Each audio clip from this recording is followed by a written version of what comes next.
Bonjour. Bonjour à toutes et tous. Alors, je suis Camille Barneau, la directrice du Volcan, pour ceux qui ne me connaissent pas. On a le très très grand plaisir d'accueillir aujourd'hui cet événement Métamorphose organisé par la formidable équipe d'un été au Havre et Gaël Cherbeau qui est ici. Je vais tout de suite évidemment lui laisser la parole. Je voulais évidemment dire combien on est content de pouvoir accueillir cet événement ici, combien le thème métamorphose, évidemment, ça nous parle, parce que c'est l'objet de ce qui se passe tous les soirs ou même en journée à l'occasion des spectacles ici dans le Volcan. Donc on est très content de pouvoir s'associer en fait à cette discussion passionnante. Voilà, merci beaucoup et bravo à tous.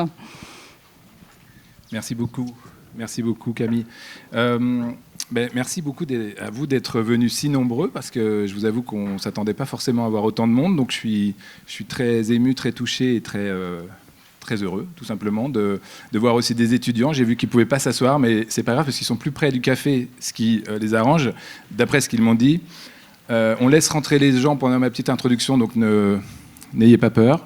Je ne sais pas si je dois le dire, mais il reste quelques gâteaux encore disponibles, quelques biscuits au comptoir, mais on m'a dit que c'était dans la limite des stocks disponibles.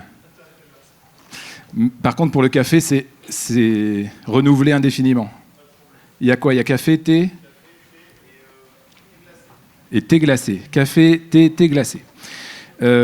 Si vous allez vous sustenter pendant les interventions, essayez de le faire sans troubler nos orateurs qui vont forcément être très émus de présenter et de parler de leurs projets ou de leurs initiatives. Quant à moi, quelques mots sur cette rencontre, sur la raison pour laquelle je suis là. Peut-être que certains d'entre vous le savent déjà, mais j'ai été nommé donc, il y a quelques mois nouveau directeur artistique d'un été au Havre. Et une des initiatives que j'ai souhaité mettre en place, c'est comment est-ce qu'on peut communiquer, élargir finalement notre champ de réflexion. Et notamment, comment est-ce que ces œuvres que vous voyez pousser ici dans la ville, qui pour certaines sont pérennes, qui accompagnent la transformation de la ville, comment elles n'arrivent pas là par hasard. Elles sont évidemment le fruit de réflexion, le fruit de désir, le fruit évidemment du travail artistique et de l'énergie des artistes qu'on invite. Et en fait, tout ça est un écosystème, tout ça est un environnement qui, je dis ça parce que parfois il peut naître certaines polémiques, il peut y avoir beaucoup d'interrogations, mais en fait il faut imaginer que derrière tout ça il y a beaucoup de réflexion, il y a beaucoup d'engagement aussi. Et je me suis dit, mais est-ce qu'on ne pourrait pas, je dirais en contrepoint d'un été au Havre qui démarre évidemment en juin, comme vous êtes nombreux à le savoir, est-ce qu'on ne pourrait pas avoir un petit moment de réflexion où on réfléchit finalement, où on donne la parole à des personnalités qui sont engagées dans cet environnement artistique et urbain et architectural et sur cette construction de la ville de demain. Alors j'ai envie de dire, un été au Havre, c'est une collection d'œuvres dans l'espace public, et j'ai essayé d'imaginer Métamorphose comme une collection de paroles, d'une certaine manière, sur cet espace public et sur ces œuvres. Aujourd'hui, on va donc avoir un certain nombre d'intervenants. On est filmé. Alors vous êtes filmé de dos, ne craignez rien. Et on va retrouver sur le site internet d'un été au Havre les interventions de manière à ce que cette collection de paroles soit nourrie chaque année. Et puis mon ambition, c'est qu'au fil des années, on ait ces réflexions accessibles à toutes et tous. Vous, aujourd'hui, parce que vous êtes privilégiés, vous êtes sur place, mais l'idée, c'est aussi évidemment d'étendre ces réflexions, ces paroles et de les communiquer au plus grand nombre. Il convient, vous le savez, comme dans chaque événement de ce type, d'adresser quelques remerciements. Je remercie donc Camille Barneau, la directrice du Volcan, qui a introduit très rapidement et ses équipes. Et merci beaucoup parce que, évidemment, ça faisait sens pour nous au Havre d'être au Volcan, dans l'architecture de Niemeyer, qui n'a quasiment aucun angle droit, qui fait fantasmer au-delà du Havre et qui est hyper emblématique, évidemment un bâtiment qu'on ne peut pas rater. Je dis ça parce que vous êtes pour la plupart havrais, mais quand on vient de l'extérieur, quand on voit ce bâtiment pour la première fois, c'est quand même un choc. Il convient de remercier aussi pour moi les membres du GIP. Le GIP, ça dit généralement pas grand-chose aux néophytes, mais c'est le groupement d'intérêt public, un été au Havre. Sans le GIP et sans Stéphanie qui est là-bas tout au fond, au bar, cachée derrière son ordinateur, rien de tout ça ne serait possible. Sans Stéphanie et sans les équipes qui nous ont accompagnés aujourd'hui. Il convient évidemment de remercier son président, le président du GIP, que vous connaissez toutes et tous, qui est aussi maire de cette ville, Édouard Philippe. Il convient aussi de remercier le groupe Emmerich qui nous accompagne et qui apporte un soutien à cet événement. On aura la chance de pouvoir donner la parole à Laurent Dumas tout à l'heure. Et je tiens en particulier à remercier Arthur Toscan-Duplantier qui a permis ce mécénat et ce soutien. Est-ce que j'oublie encore quelqu'un ? J'ai bien sûr les équipes de la communication qui ont fait un travail formidable de la ville du Havre. Moi, je vous avoue très sincèrement que sur ces sujets-là, je ne pensais pas qu'on aurait autant de retours, d'intérêt des journalistes, etc.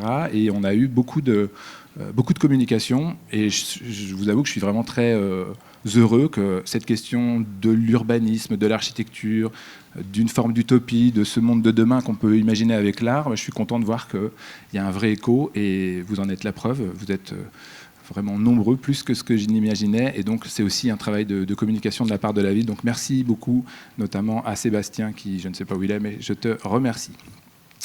Peut-être qu'on peut démarrer. Isabelle, comment tu sens les choses ? Alors, on va accueillir notre première intervenante. Je pense que je suis carrément en avance, ce qui est un exploit, n'est-ce pas, Stéphanie ? On va accueillir Isabelle Déron. Tu peux tester ton micro pendant que je te présente, comme ça, on vérifie que tout est en place. C'est bon. On va pas, je ne vais pas vous demander de faire du bruit pour Isabelle Déron. On va pour le moment essayer de rester mesuré dans notre enthousiasme, mais on pourrait le faire.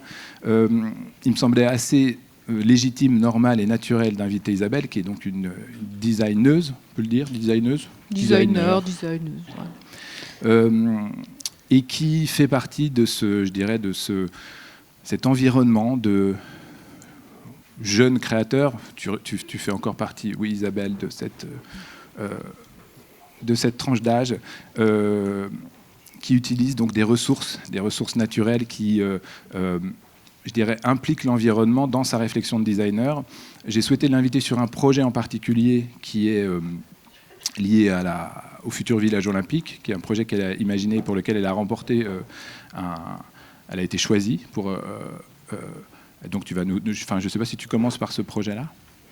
Alors, j'avais envie peut-être de me raconter un peu l'historique et puis après de venir parler du projet pour le village des athlètes. Isabelle, on fait le test avec toi parce qu'on n'a rien répété, c'est sans trucage, je préfère vous le dire. Commencer une journée sans trucage. Donc normalement, moi, je vais faire le slideshow.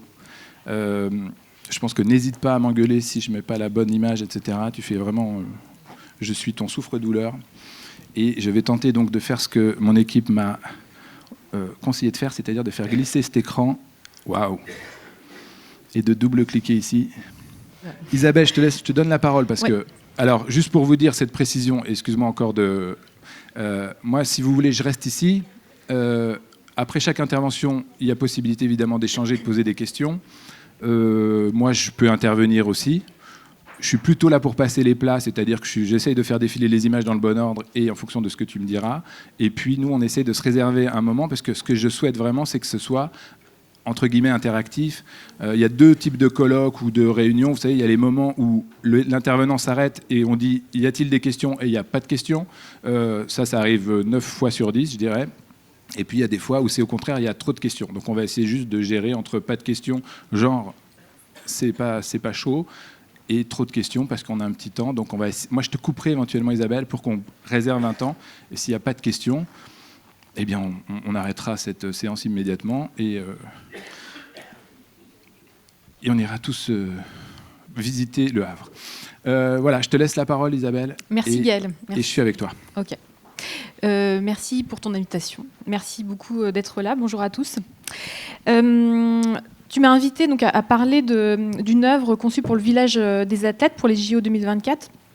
Cette œuvre s'inscrit aussi dans la continuité d'une recherche que je mène depuis une dizaine d'années et qui s'intitule Les Topiques.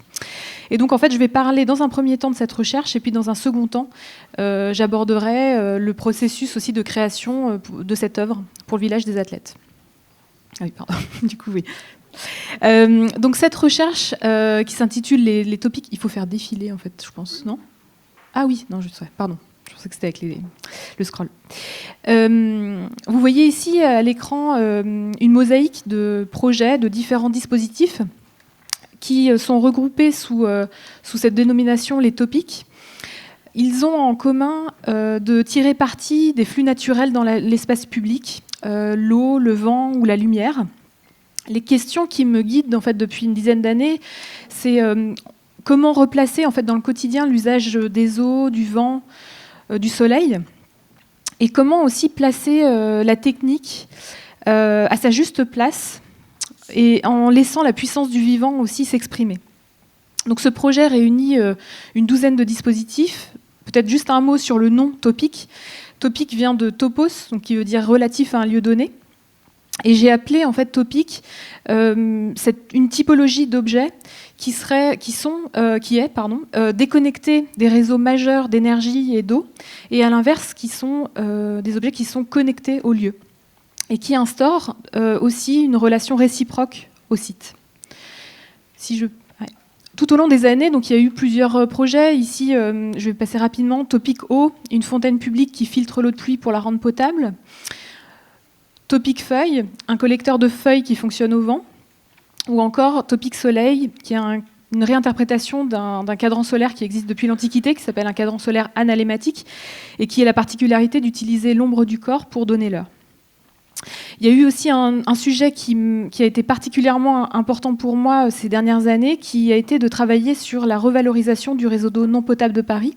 Ici, c'est un dessin de la Seine. Si on passe juste quelques mots sur ce réseau d'eau non potable, qui existe en fait depuis le milieu du 19e siècle à Paris, qui a été conçu pour alimenter en eau les espaces verts et puis nettoyer la voirie, qui est constitué en fait de 3 usines de dégrillage qui tirent son eau de la Seine ou du canal de l'Ourcq selon où on se trouve dans Paris, et qui est un réseau hyper intéressant parce qu'en fait il permet de produire une eau beaucoup moins énergivore, beaucoup moins chère que l'eau potable.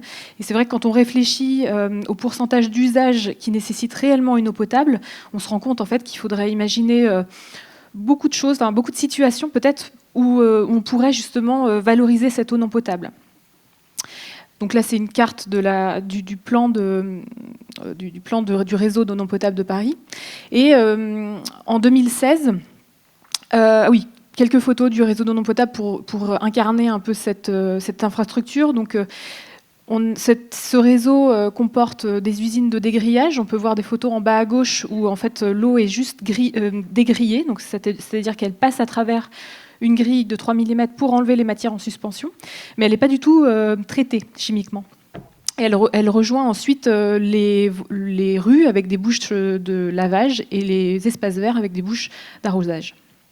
Et si on passe, en fait, en 2016, grâce au programme Audit Talent, j'ai pu travailler justement sur la revalorisation de ce réseau d'eau non potable, avec la conception de plusieurs dispositifs qui permettent de proposer de nouveaux usages pour cette eau. À gauche, un bassin de phytoépuration qui permet d'utiliser cette eau dans des jardins collectifs, potagers. Au centre, une borne de nettoyage qui permet en fait d'utiliser cette eau dans les parties communes d'immeubles pour nettoyer les parties communes, pour arroser. Et à droite, une bouche de rafraîchissement qui permet de finalement répondre à la problématique des îlots de chaleur en rafraîchissant l'air ambiant à partir de l'évaporation de cette eau. Je vais passer rapidement peut-être tout ce travail en fait. Dans ce travail, il y avait aussi l'enjeu de faire comprendre en fait aux futurs usagers. Tu peux passer, je pense, Gaëlle. La problématique en fait de faire comprendre aux gens que cette eau en fait ne vient pas du réseau, elle vient de la Seine ou du canal de l'Ourcq. Et donc, en fait, tous ces dispositifs, si on passe, se remplissent par le dessous. Et c'est le cas, par exemple, de cet objet qui est une réinterprétation de la Chante-Pleurs, qui est un objet du Moyen-Âge. Là, c'est sa version un peu originelle. On a retravaillé, donc slide suivante, cet objet en rotomoulage pour avoir un objet aussi beaucoup plus léger, beaucoup plus pratique pour tout public, et qui permet, en fait, de venir en fait, chercher l'eau du bassin, par une simple, un peu comme une paille finalement, et en bouchant le trou en partie haute, on va pouvoir venir comme ça arroser les plantes. Voilà. Si je passe, donc tous ces projets en fait étaient vraiment des prototypes. Tu peux passer, je vais passer plus rapidement. Ouais. Donc le projet de bouche de rafraîchissement a été pour moi aussi un projet que j'ai voulu ensuite développer en fait, et vraiment faire en sorte que ça ne reste pas un prototype. Et quelques années plus tard, en fait, grâce au programme FAIR du pavillon de l'Arsenal, on a pu en fait intégrer en fait ce dispositif dans une rue à Paris, à côté de la porte de Montreuil, dans le 20e arrondissement. Si on passe, voilà, et qui est ce dispositif qui s'appelle Aérocène, donc qui fait partie en fait d'un travail de réaménagement de la rue Blanchard, qui comporte donc trois sorties, 3 bouches de rafraîchissement. Ce dispositif donc qui a été repensé aussi avec les services de la ville, avec beaucoup de services. Je ne vais pas toutes les citer, mais on était nombreux autour de la table pour essayer de finalement d'intégrer au mieux cette proposition. Donc, par exemple, en fait, ce dispositif fonctionne en été sur une plage horaire donnée en fonction aussi d'électrovannes. L'objectif, en fait, c'est de donc, rafraîchir l'air ambiant à partir de cette évaporation de l'eau. Une chose que je n'ai pas dite, c'est que l'eau non potable, en fait, donc c'est assimilé eau pluviale, donc il ne faut pas du tout d'aspersion. Donc c'est aussi pour ça que tous les dispositifs se remplissent par le dessous, en fait, et permettent de répondre aussi aux normes publiques. Pardon, pourquoi ? C'est une norme, en fait, pour des risques sanitaires. On ne peut pas la projeter, on ne peut pas la pulvériser. En fait. Il ne faut pas, ouais. Pas. Donc là, juste pour être clair, ce projet, il est connecté au réseau d'eau non potable. D'eau non potable, oui. D'accord. Voilà. Il vient rafraîchir la rue par c'est ça. Ce que tu décrivais. D'accord.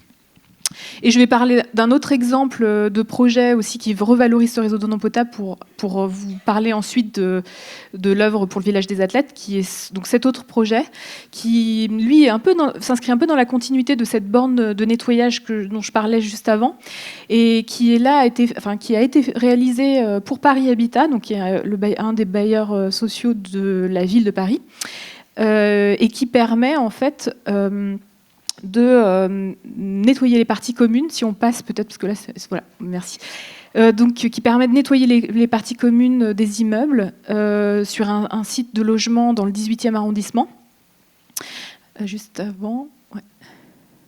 Et qui en fait abrite un enrouleur, donc qui permet en fait aux gardiens, aux agents d'entretien de nettoyer les poubelles, les locaux poubelles, d'arroser, de répondre à cette diversité d'usages, et en même temps, donc c'est un objet technique, c'est un objet qui répond à différentes contraintes de maintenance, mais c'est un objet aussi qui porte en lui une médiation. Je veux juste souligner ce travail de mosaïque, par exemple, qui rappelle en fait la provenance de l'eau, ici le canal de l'Ourcq, et avec une surface qu'on devine au sol, qui est toute une surface en fait de nettoyage qui reprend aussi un motif et qui rappelle la rivière, en fait, le canal de l'Ourcq. Pour faire la transition en fait, avec le projet pour le village des athlètes, je voulais parler un peu du processus de création. Vous voyez à l'écran un mur de recherche. Donc, c'est un outil que j'utilise régulièrement dans la plupart de mes projets. Là, c'est en une version assez grande, mais il y en a des plus petites. Le principe est assez simple. J'utilise des formats A3 sur lesquels je vais y mettre des éléments d'analyse, parfois des photos du site, des extraits d'entretien, des schémas, toutes sortes d'éléments plutôt d'analyse. Et puis aussi, parfois, des éléments, enfin non, même tout le temps, des éléments plus sensibles, en fait. Ça peut être des textures, des références, des formes. Et la plupart du temps, en fait, je vais faire des liens entre ces différentes dimensions, en fait, du projet.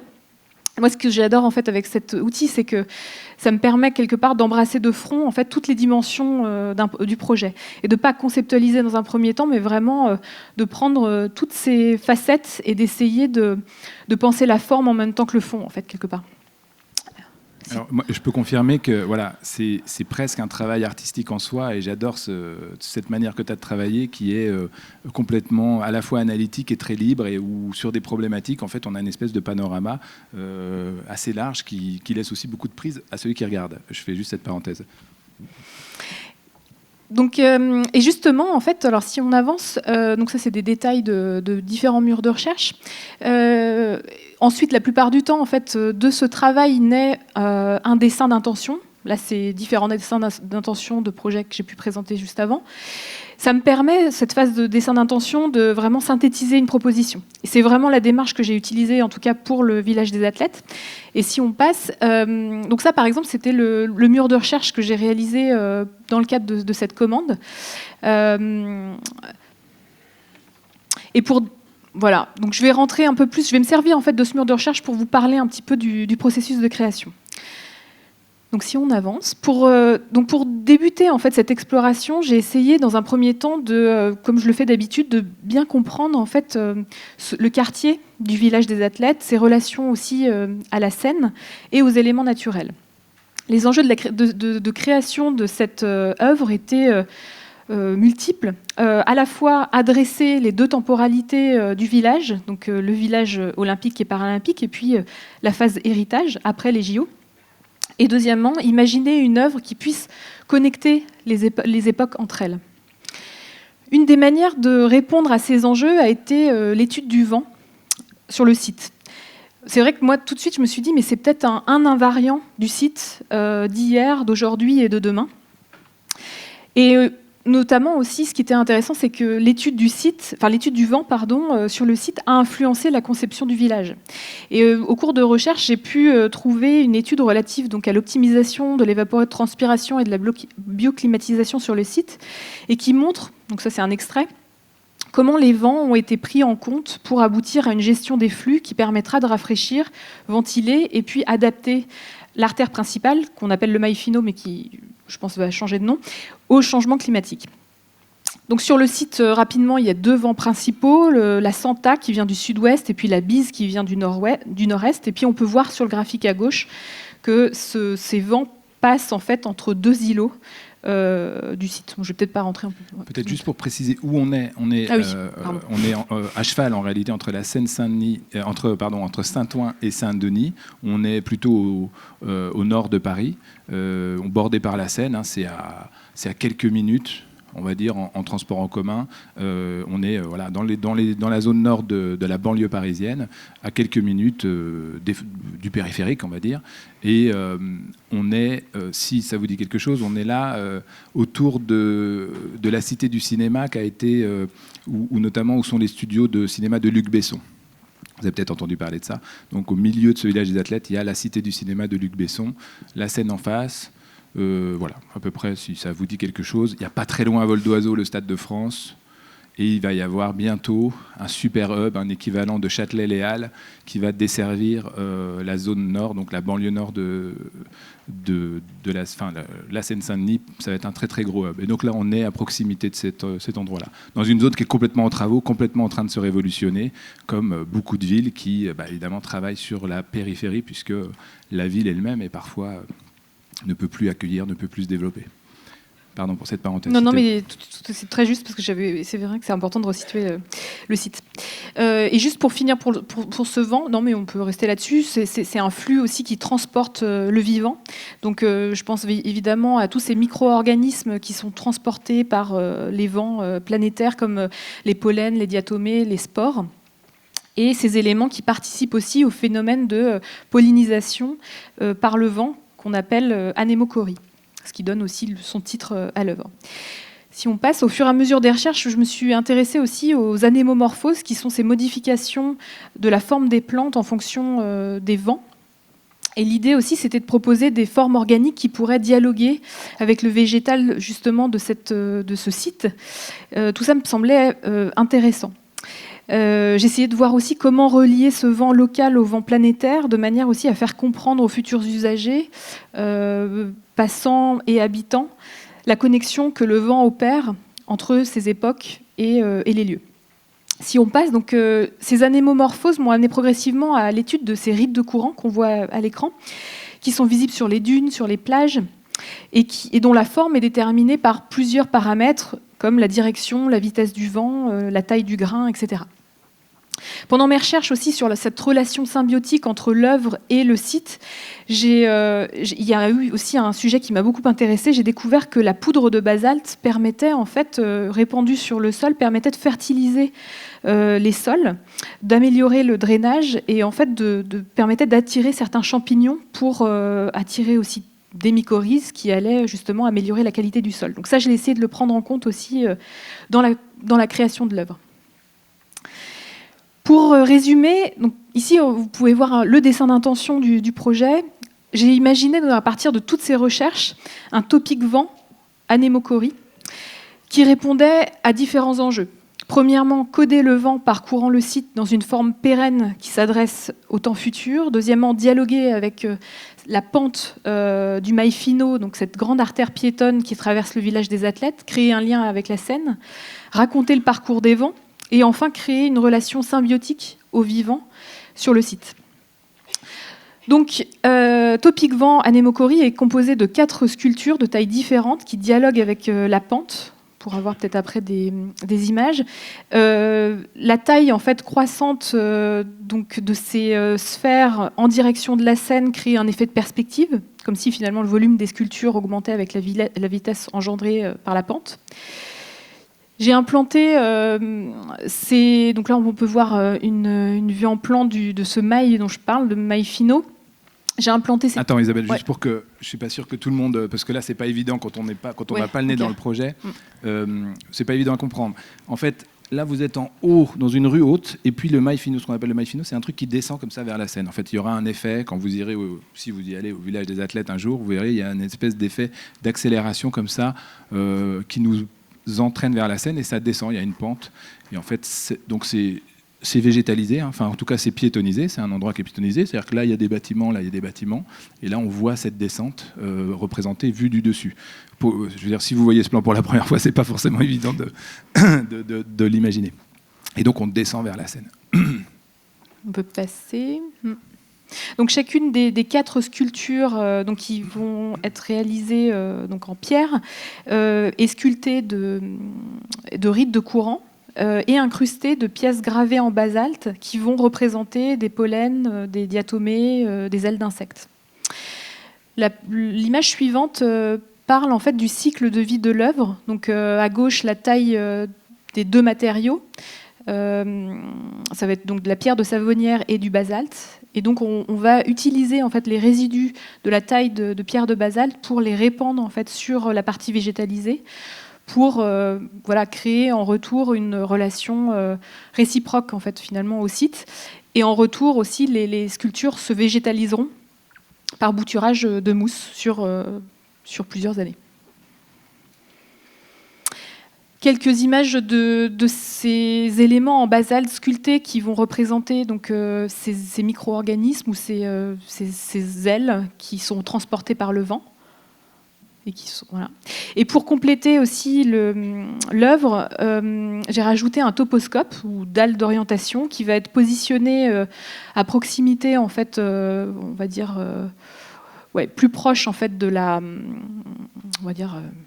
Qui va être positionné au plus juste, en tout cas pour que les passants puissent comprendre l'œuvre. En fait, ce toposcope permet aussi de donner des clés de compréhension de l'œuvre dès le départ, en fait, avant peut-être la végétalisation des sculptures, et permet aussi de donner des informations sur l'orientation du vent, notamment la Seine, etc. Et je voulais terminer la présentation par quelques dessins en fait, qui racontent en fait, l'implantation de ces anémocories,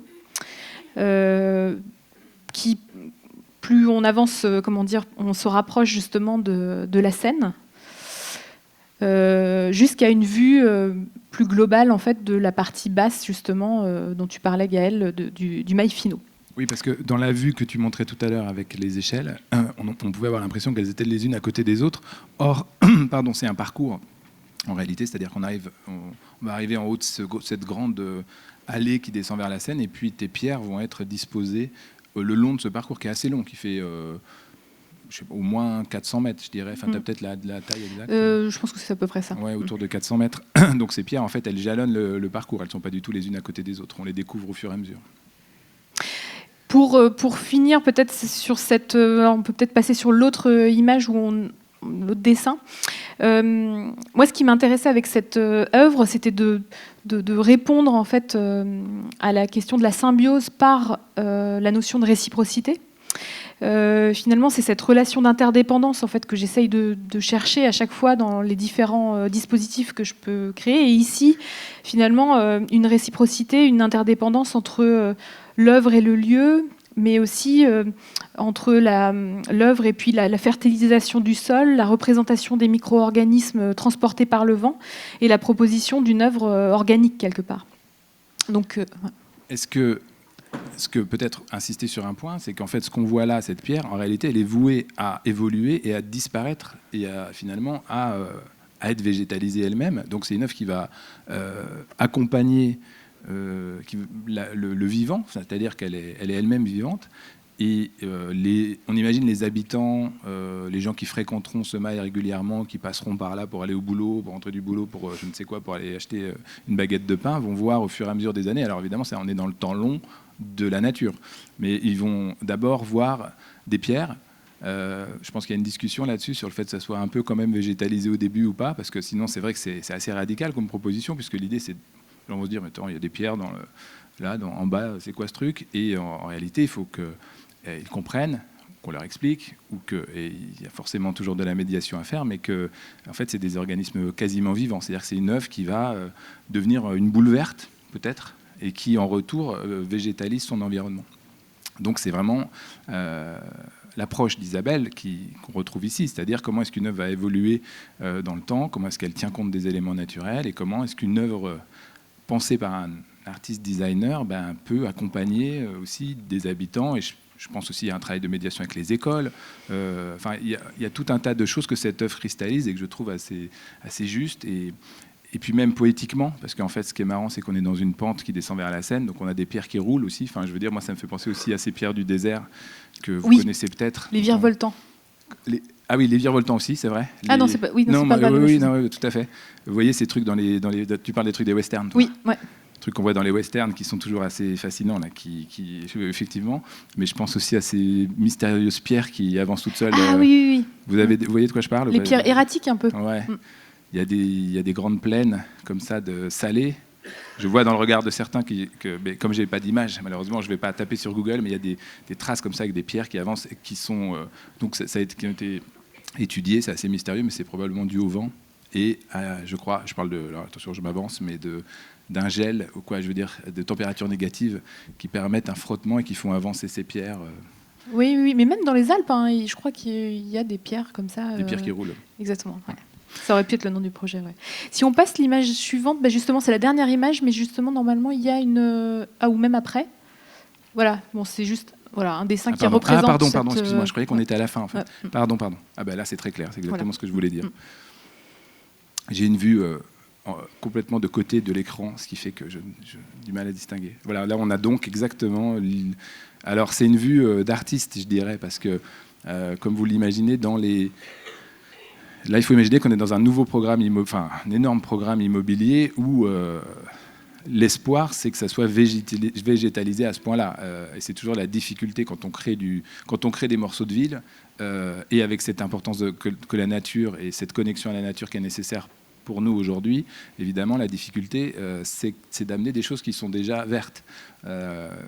Si vous avez une plante chez vous, ou si vous êtes un fin ou une fin jardinière, vous savez que c'est pas simple, et donc il y a souvent cet effet un peu déceptif de voir un truc. On nous fait des vues d'artistes avec la forêt vierge et on est en Amazonie, et puis en fait quand le truc est livré, c'est assez minéral et tout, donc c'est un vrai enjeu. C'est très compliqué d'arriver à ça, et je trouve, ça c'est peut-être un débat qu'on aura aussi, mais comment intégrer la nature dans les nouveaux programmes en sachant que la nature elle est lente, elle est capricieuse parfois, et j'ai envie de dire, c'est une expérience.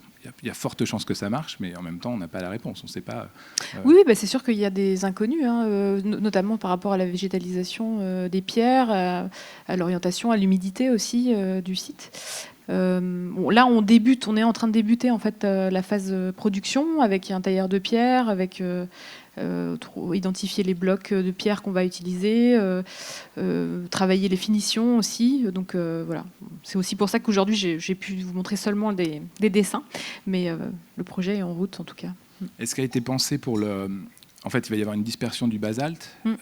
Ça, tu penses emmener des associations, des écoles, où ça va se faire de manière assez contrôlée? Alors, sur la médiation, c'est vrai. Alors, moi, j'avais pensé proposé la création d'échelles de Beaufort, en fait, d'analyser, d'observer avec un public le vent, l'impact du vent en fait sur l'environnement, et à partir de ça, de créer en fait comme une échelle de Beaufort propre au site et qui pourrait donner lieu à une édition. Après, c'est sûr qu'au moment de la pause et au moment de la dispersion, c'est vrai on pourrait l'intégrer totalement, oui, et comme créer une célébration quelque part de l'arrivée de ces pierres dans le site. Au moment où les pierres arrivent, je sais pas comment on dit, tu insémines, tu disperses le basalte. Oui, ça serait bien de le faire, oui, en même temps, je pense. Ouais.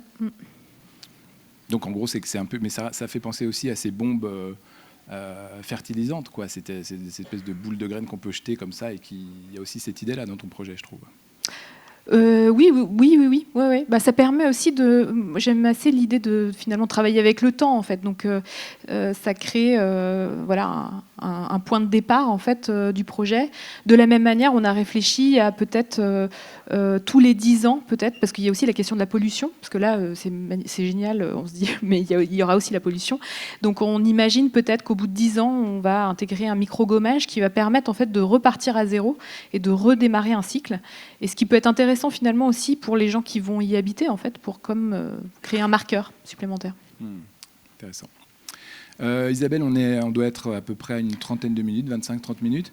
On avait dit qu'on essayait de donner la parole au public. Donc là, vous vous souvenez tout à l'heure ce que je disais, soit il n'y a pas de questions, soit il y en a. S'il n'y en a pas, on arrête immédiatement cette journée. Et donc, j'ai la lourde responsabilité de passer le micro. On est entre nous, donc vos questions, il n'y a pas de mauvaises questions. Il peut y avoir que des choses, je veux dire, qui nous permettent d'avancer et de réfléchir. Donc, je vais avoir la lourde tâche de passer ce micro. Il faut que j'appuie sur quelque chose ? Non, il est en place. Est-ce que je dis la phrase magique ? Y a-t-il des questions ? Ah, monsieur. Alors, est-ce que quelqu'un de mon équipe pourrait se manifester ? Non ? Ben, je vais vous l'apporter alors. Grégory Chatonsky qui fait...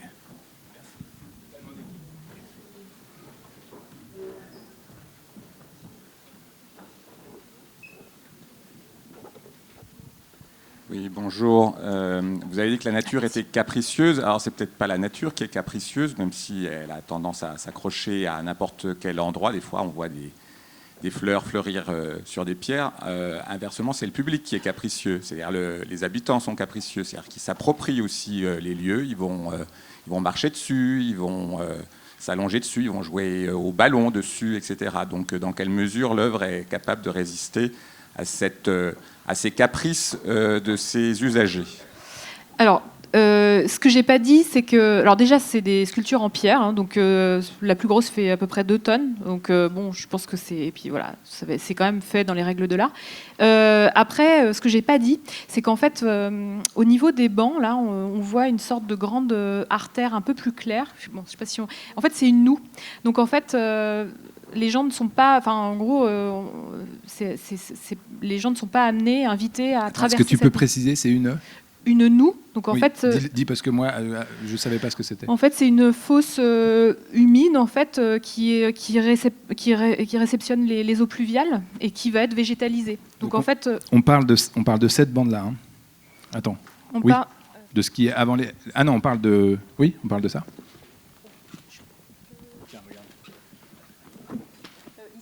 Voilà, ici, le long devant les pierres, en fait. Ouais. C'est un espèce de petit marécage, quoi. Enfin... C'est ça, ouais. Et donc, en fait, d'ailleurs, le placement l'implantation des sculptures a été pensé en fonction de ça, de manière à ce que quand on est en haut du mail, en fait, les personnes peuvent être plus proches, en fait, par exemple, de la petite pierre, mais plus on descend, plus finalement les sculptures s'éloignent des passants ou des habitants, et donc de manière aussi à laisser l'œuvre un peu plus tranquille et hors d'atteinte. Vous avez toujours le micro, monsieur ? Non ? Ah bon, parce que je voulais vous redemander quelque chose, parce que vous vouliez dire que, genre, on peut les détériorer, c'était dans cette idée-là, ou de... Ça peut être vécu comme de la détérioration ou de l'appropriation. Ça dépend comment on juge positivement la façon dont les habitants pour lesquels, a priori, l'œuvre est faite, bien sûr, voilà, s'en emparent. Alors, en ce qui concerne la présence d'une d'un ruisseau ou d'un marécage. J'espère que vous êtes allé voir sur notre plage du Havre justement comment cette zone humide vit et doit être entretenue pour remplir sa fonction. Dans votre projet, je suppose qu'il y a le budget de maintenance sur le long terme de l'œuvre. Les collectivités seront en charge de ce... Oui, mais est-ce qu'elles l'ont bien prévu ? Parce que autrement, un ruisseau et une zone creusée, c'est très vite un dépotoir. Enfin, vous savez que le vent apporte tous les déchets à l'endroit où ils peuvent s'accumuler. Vous avez entièrement raison. Nous, on n'est pas à cet endroit-là. Malheureusement, on essaie de faire au mieux, mais après, c'est vrai qu'il faut faire le ménage. Mais d'ailleurs, tout à fait entre nous, moi, c'est une des choses qui m'a le plus marqué, je trouve, dans l'évolution. Je ne sais pas, j'ai pas suivi l'évolution du Havre au jour le jour, mais je trouve que justement cette zone de plage, tout ce travail sur les espaces verts est extrêmement fin et je trouve très très bien entretenu ici. C'est un avis personnel, je ne sais pas si tout le monde le partage, mais moi, je trouve que ça marche assez bien. Est-ce qu'il y a d'autres questions pour Isabelle ? Il y a une question. Merci Stéphanie de faire ce travail.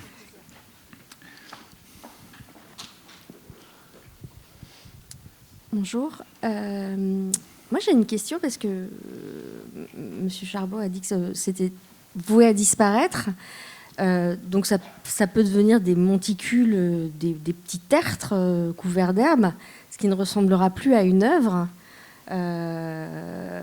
Donc, à quel moment on reste un artiste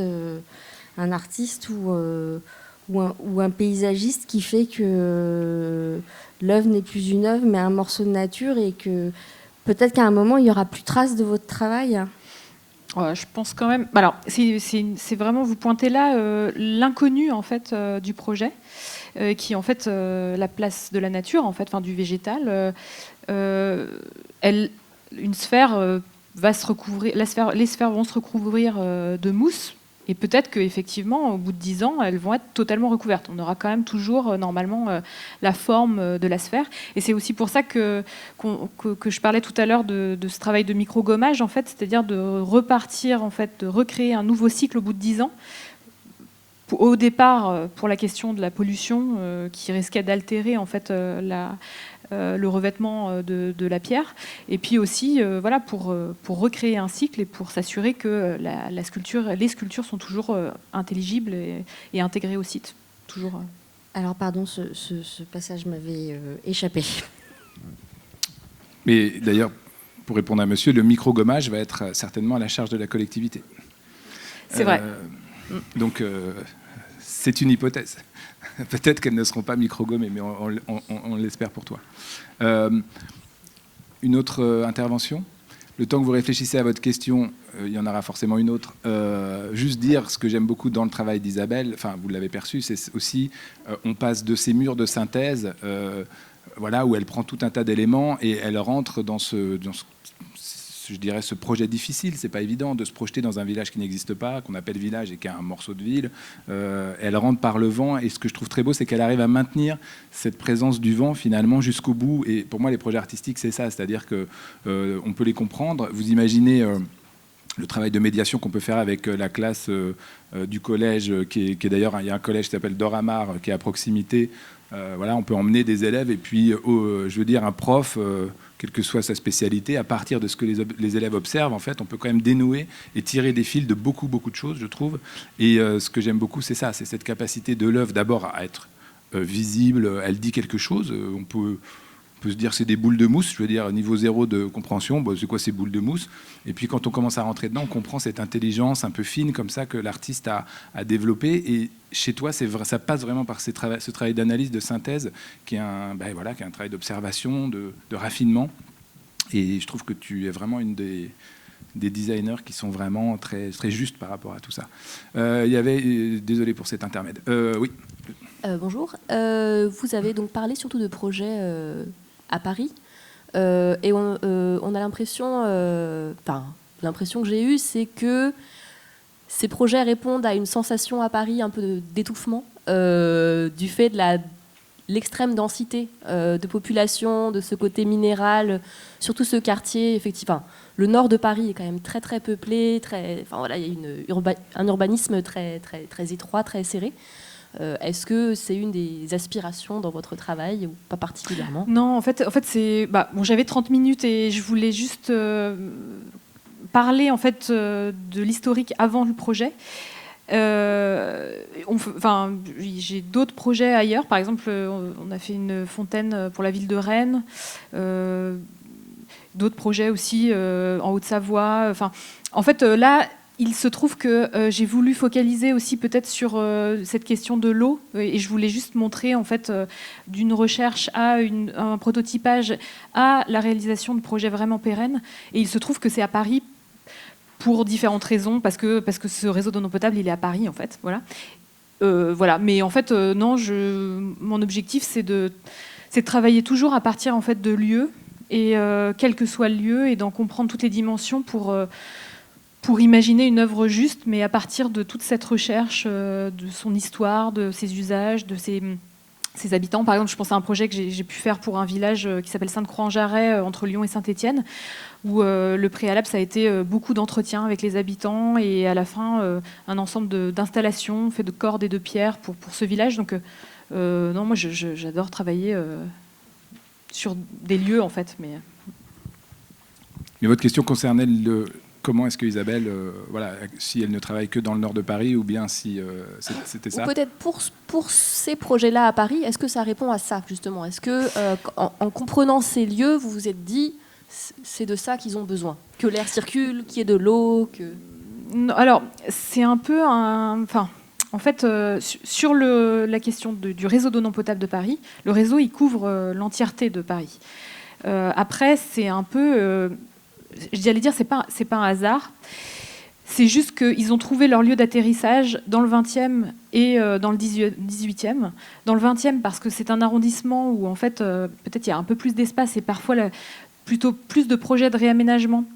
Et donc la possibilité d'intervenir sur des projets plus expérimentaux. Donc en fait, voilà. En fait, le projet avait été sélectionné à faire et en fait, il s'est trouvé. On cherchait des lieux dans Paris et ce projet de réaménagement est apparu et on s'est dit, c'est parfait, le réseau passe à proximité, etc. Après, sur la question de la densité, je dirais que Paris est quand même relativement dense un peu partout. Donc peut-être que vous percevez que ça répond à ces enjeux de densité, mais en réalité, en fait, c'est plutôt une réflexion par rapport à ce réseau et à la possibilité et aux caractéristiques du lieu qui peut répondre justement à ces propositions. Je ne sais pas si je suis super claire. Mais si je prolonge votre question, je pense qu'il y a aussi dans cette question l'idée, est-ce que tu te sens, toi, en tant que designer, investi, engagé dans cette nécessité de faire respirer la ville, par exemple, dans des zones notamment congestionnées? Est-ce que c'est quelque chose qui ça paraît une évidence, donc je ne sais pas si c'est... Des fois, je me méfie des évidences, parce que peut-être tu as une approche qui est beaucoup plus, je dirais, plus large et qui ne concerne pas que la ville. Moi, ce qui m'intéresse, c'est de répondre à des enjeux en fait, assez concrets. Donc, en fait, ça peut être... le rafraîchissement, c'est sûr que c'est un enjeu évident aujourd'hui et on peut y répondre par les eaux pluviales, les eaux fluviales, les eaux non potables. Et d'ailleurs, je pense qu'à partir d'une réflexion de chaque lieu différent, il y a des ressources différentes qu'on peut utiliser et valoriser. Donc la densité en est une autre, les mobilités douces, etc. Moi ce qui m'intéresse, c'est d'essayer de mettre la création en fait, au service d'enjeux et de me rendre utile, en fait, quelque part. Donc oui. D'accord, merci. Normalement, on est... Ah, et encore une question, ça sera probablement la dernière. Merci. Merci beaucoup. Vous avez le micro. Oui, j'ai déjà le micro. Juste une question. Donc, qui était le commanditaire pour ce projet? Comment est-ce que, à partir de ce projet, ils ont eu l'idée de faire appel à vous et quelle était la commande initiale? Et puis, question subsidiaire, quel est le budget de cette œuvre? Je réponds. Oui. Le commanditaire, c'est la Solidéo. C'est un organisme qui a été créé pour assurer en fait, la construction et le suivi de réalisation des différents bâtiments pour les JO. La deuxième question, c'était voilà, c'est un processus habituel de commande publique avec une première phase de candidature, une seconde phase d'offre où on était 3. finalistes. Et la dernière question, le budget, il est de 100 000 euros. Petit budget, en réalité, pour... Enfin, c'est pas un budget délirant pour un projet de cette envergure. Et en toute transparence, j'ai en charge la direction artistique de ces projets. Et donc, évidemment, ça m'intéressait d'interroger Isabelle, qui, vous l'avez senti, est un projet que je connais bien et que j'apprécie. On va s'arrêter là. Isabelle, merci infiniment pour ta présentation. Merci.